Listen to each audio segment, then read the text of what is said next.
राधे राधे, हरे कृष्णा। कैसे हो आप सभी लोग? आशा करती हूँ आप सभी परम मंगल में होगे, स्वस्थ होगे, अच्छे होगे। सबसे पहले आप सभी को पाप मोचनी एकादशी की अनंत और अनंत शुभकामनाएं।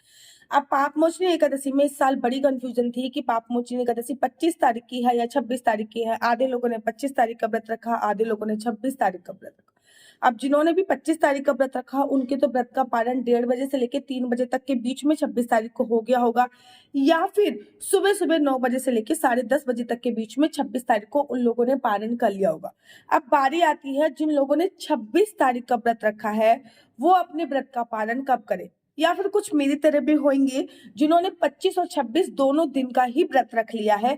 अब जिन्होंने 25 और 26 दोनों दिन का व्रत रखा है वो अपने व्रत का पारण कैसे करेंगे, इसकी वीडियो में आज हम यही जानते हैं। जैसे कि आप लोग वैष्णो देवी जाते हो, वैष्णो देवी पे अगर आप लोग गए हो तो भैरव बाबा के पास अगर जब तक आप नहीं जाते ना भैरव भवन में, तब तक आपकी वैष्णो देवी की जो यात्रा होती है वो आधी अधूरी मानी जाती है। ठीक उसी प्रकार से अगर आप एकादशी का व्रत रखते हो लेकिन सही समय पे व्रत का पालन नहीं करते, हरिवासन समय निकलने के बाद सही समय पे व्रत का पालन नहीं करते हो, तो आपका जो व्रत होता है वो आधा अधूरा माना जाता है।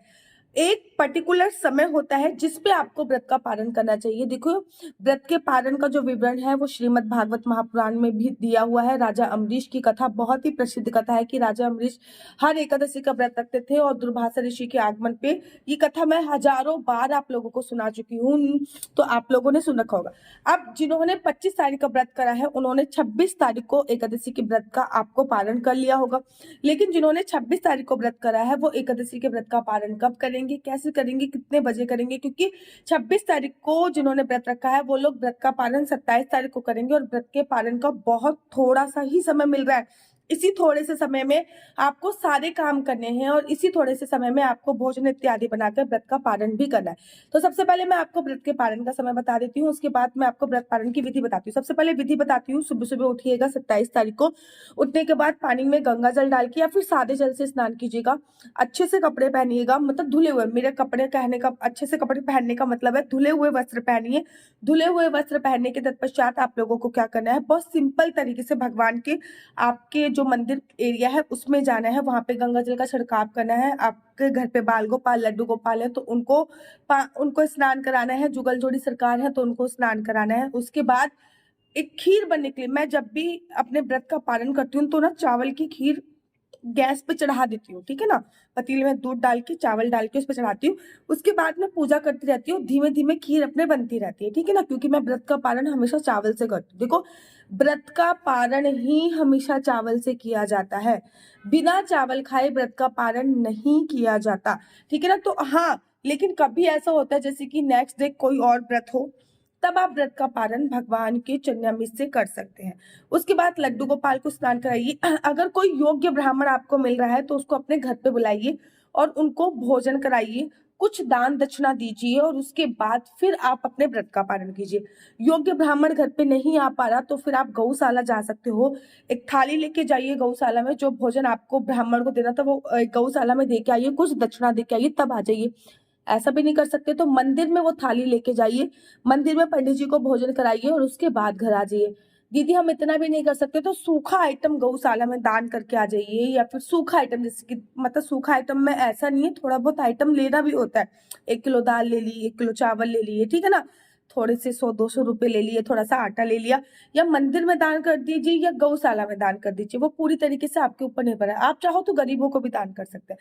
अगर अब जैसे कि 27 तारीख को हमें पाप मोचनी एकादशी के व्रत का पालन करना है, जिन्होंने 26 तारीख का व्रत रखा है, बहुत थोड़ा सा समय है, ना मंदिर जा सकते, ना कोई ब्राह्मण को बुला सकते, क्योंकि व्रत पालन का समय ही बहुत थोड़ा सा। तो ऐसे में क्या करें, ऐसे में आप प्लीज थोड़े से 100-200 रुपए निकाल के अलग रख लीजिएगा, या फिर आज के दिन थोड़े से आइटम खरीद कर रख लीजिएगा। जब आप आज के दिन थोड़ा सा आइटम खरीद कर रख लोगे ना, तो क्या होगा, जब आप आज के दिन थोड़ा सा आइटम खरीद कर रख लोगे तो वो कल आप जाके दान कर सकते हो संकल्प लेके। तो कल जो व्रत का पालन करने का जो आपको समय मिल रहा है ना पर्टिकुलर, 6:28 से लेके 6:40 तक, मतलब मोटा मोटा केवल 12 मिनट मिल रहे हैं।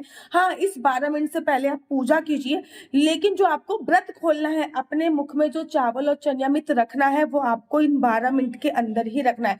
बहुत सुबह सुबह का समय है, इतनी सुबह सुबह आप लोग चावल इत्यादि नहीं बना पाओगे, तो कच्चा एक चावल रख कर भी व्रत खोल सकते हैं। अब व्रत खोलना कैसे है? नहा लिया आपने, स्नान कर लिया, पूजा मंदिर प्रांगण में आ गए, पूजा घर में आ गए, अपना पूजा कर ली आपने। पूजा करने के बाद हाथ में आपको 7 दाने लेने हैं, चने के 7 दाने, जो भुने हुए चने होते हैं, बीच में से तोड़ लीजिएगा, या फिर टूटे हुए भी मिलते हैं। मैंने तो भैया टूटे हुए ले रखे हैं, कुछ इस टाइप के। देखो ये मैंने तो टूटे हुए ही ले रखे हैं, टूटे हुए मिल जाते हैं। अगर ना मिले तो आप साबुत ले लीजिएगा। हाथ में आपने ये दाने ले लिए, उसके बाद श्री विष्णु श्री विष्णु श्री विष्णु। मेरा नाम आशु चौहान है, मेरा गोत्र केमलक्ष है, मेरा निवास स्थान श्रीधाम वृंदावन है। आज मैं पूरी विधि विधान से पाप मोचनी एकादशी के व्रत का पालन कर रही हूँ। भगवान श्री विष्णु मेरे आने वाले 7 जन्म और मेरे पिछले 7 जन्म को मोक्ष प्रदान करे, मेरे सभी प्रकार के पाप नष्ट दूर करे। इतना बोलने के बाद, या फिर आप ये जो व्रत का फल है किसी को डेडिकेट करना चाहते हो तो आप वो भी बोल सकते हो। ये जो 7 दाने आपने लिए हैं, इसको आपको पीछे ऐसे कुछ इसी प्रकार से फेंकना है। किसी के पैरों में आए, किसी की कहीं भी आए, कूड़े में बाहर निकल जाए, कोई भी परेशानी नहीं है, लेकिन आपको ऐसा करके अपने व्रत का पालन करना है। उसके बाद जिस जल से आपने लड्डू गोपाल को स्नान कराया था, उस, जैसे कि फॉर एग्जाम्पल वो लोटे में जल ले लीजिए। उसके बाद थोड़ा सा जल आपको अपने हाथ में लेना है, ये थोड़ा सा जल आपने हाथ में लिया, फिर इसमें तुलसी दल रखिए और उसके बाद और इसको पी जाइए। 1 बार पीना है, 2 बार पीना है, 3 बार पीना है, 4 बार पीना है, 5 बार पीना है, 6 बार, 7 बार। प्रथम बार में और अंतिम बार में तुलसी दल आपको डला होना चाहिए, बाकी नहीं। तुलसी दल को छोटे छोटे छोटे छोटे टुकड़ों में डिवाइड कर लीजिएगा, क्योंकि पूरा तुलसी दल आपके गले में अटक जाता है।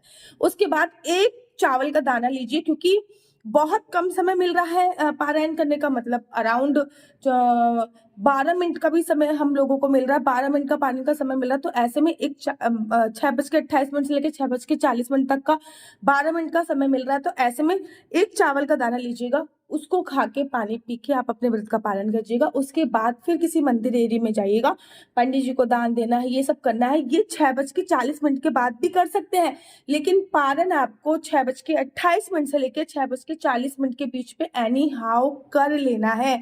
इसी टाइम पे आपको पारण करना है। याद रखिए, पारण का समय है 6:28 से लेकर 6:40 तक का, 28 से लेकर 6:40 का। उसके बाद हम द्वादशी पे चावल खा सकते हैं। द्वादशी पे एक समय भोजन खाने का प्रावधान होता है। द्वादशी पे भी संभोग क्रिया नहीं करनी चाहिए, द्वादशी पे भी ब्रह्मचर्य का पालन करना चाहिए। ये कुछ द्वादशी के नियम। राधे हरे कृष्णा। से बड़े सारे लोग बोलते हैं दीदी ओरिजिनल तुलसी माला कहाँ मिलेगी? भाई यहीं पे मिलने वाली ओरिजिनल तुलसी माला मैं आप लोगों के लिए भिजवाऊंगी। एक ओरिजिनल तुलसी माला, एक नहीं बल्कि 2 ओरिजिनल तुलसी माला, बिल्कुल 100% असली तुलसी माला होगी, इसकी गारंटी मेरी है। साथ ही साथ आपके लड्डू गोपाल के लिए एक छोटी सी तुलसी माला होगी। उसी के साथ साथ आपको एक माला झोली का बैग दिया जाएगा, ये माला झोली का बैग, और इसमें भी एक माला होगी जो जपने वाली माला होगी, जिसका आप मंत्र का जाप कर सकते हैं, ओम नमो भगवते वासुदेवाय, ओम नमो भगवते वासुदेवाय। और इसी के साथ साथ इसमें मिलेगा आपको ये असली अश्वगंधा तिलक, जिसमें असली अश्वगंधा तिलक है। ये सारी चीजें बिल्कुल ओरिजिनल है, वृंदावन धाम से डायरेक्ट आपके घर पे आएंगी। नीचे स्क्रीन पे नंबर दिया हुआ है, आप लोग प्लीज इस पे फोन करके मंगा सकते हैं। इसका प्राइस रखा गया है 501 रुपए, बाकी ऊपर से डिलीवरी चार्ज जो भी लगेगा वो आपको देना पड़ेगा। बिल्कुल ओरिजिनल 100% प्योर तुलसी माला आपके लिए हाजिर है, जल्दी से ऑर्डर कर दीजिए। नियम होते हैं। मेरा नंबर आपको नीचे स्क्रीन पे दिख रहा होगा, मेरा नंबर है 4/9 20 25 65। I repeat again, 4/9 20 25 65। आपका बच्चा जॉब करेगा या बिजनेस करेगा? बिजनेस करेगा तो किस फील्ड में बिजनेस करेगा, जॉब करेगा तो किस फील्ड में जॉब करेगा, क्या आपके बच्चे की किस्मत में सरकारी नौकरी का योग है, उसका लकी नंबर क्या है, लकी कलर क्या है, क्या विदेश जाने का योग है, वीजा नहीं लग रहा तो बार बार क्या अप्लाई कर सकते हैं, क्या घर बनने का योग कब है, संतान प्राप्ति का योग कब है, संतान क्या मेडिकल ट्रीटमेंट से संभव होगी या नॉर्मल होगी, आपकी शादी का योग कब है, ये सभी जानकारी मैं आपको कुंडली के माध्यम से प्रोवाइड कराती हूँ। लेकिन याद रखिए, कुंडली देखना बिल्कुल भी फ्री नहीं है, इसके थोड़े से चार्जेस हैं। और इस नंबर पर मुझसे किसी भी प्रकार से कोई भी क्वेश्चन आंसर पूछने के लिए फोन मत कीजिए, ये नंबर केवल और केवल कुंडली दिखाने के लिए ही मैं उपलब्ध कराती हूँ। अगर आपको मेरी वीडियो अच्छी लगती है तो आप अपना यूट्यूब चैनल हरि बोल को लाइक शेयर सब्सक्राइब करना बिल्कुल भी मत भूलिए। तब तक के लिए मुझे दीजिए इजाजत। राधे राधे, हरे कृष्णा, हरि बोल।